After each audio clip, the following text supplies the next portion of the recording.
Hello' guys, কি খবৰ আপোনালোকৰ? Good evening. মই আজি নামঘৰ যাম বুলি ভাবিছোঁ। মই এতিয়া নামঘৰ যাম। মোক কেনেকুৱা লাগিছে দেখিবলৈ আপোনালোকে মোক কমেণ্ট বক্সত জনাবচোন দেই। আহক আমি এতিয়া নামঘৰলৈ যাওঁ, আপোনালোকে চাই থাকিব দেই। হেল্ল' গাইজ, চব আমি নামঘৰ আহি পালোঁ। কৃষ্ণ দেই। এতিয়া ব'লক আমি এতিয়া ভিতৰলৈ যাওঁ। দেখিছা নামঘৰটো?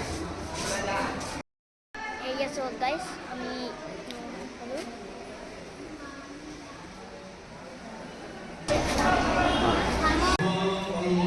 ইমান ধুনীয়া নামঘৰত পৰিৱেশ, মোৰ দেখিটোৱে মনটো বহুত ভাল লাগিল।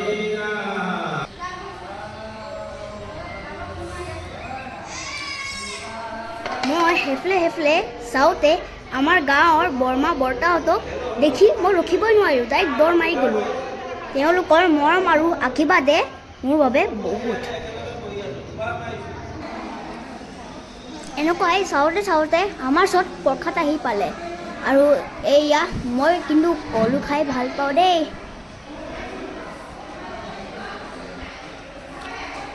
এয়া সকলো অনিৰৱ কৈ পেলাই মোক বিচাৰি আছে। এয়া চোৱা, হঠাৎকে বৰমাহঁতক দেখি বৰমা, তোমাৰ ভাল খবৰ এটা শুনিছোঁ। কৃষ্ণ কৃষ্ণ। এতিয়া বৰমাহঁতক লগ পালোঁ। পাইছা তুমি হেৰিয়াত ন? সত্য ফিল্ম পাইছোঁ। দেই মৰমৰ আশীৰ্বাদ দিবা। এয়া বৰমাহঁতৰ পৰা মৰমত পোৱা চুমায়ে মোৰ বাবে আশীৰ্বাদ। এয়া এতিয়া আশীৰ্বাদ লোৱা সময় হৈ গ'ল।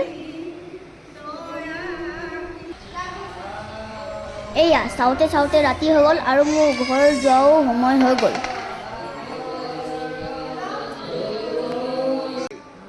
নামঘৰটো এৰি মোক যাব মন নাছিল, কিন্তু মোৰ স্কুল আৰু এক্সামো আছে যে, সেইকাৰণে নামঘৰটো এৰি যাব লাগে আৰু।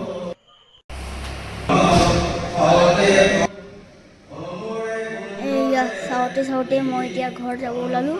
ভগৱান প্লিজ মোক কোনো দায় দোষ নকৰিবা,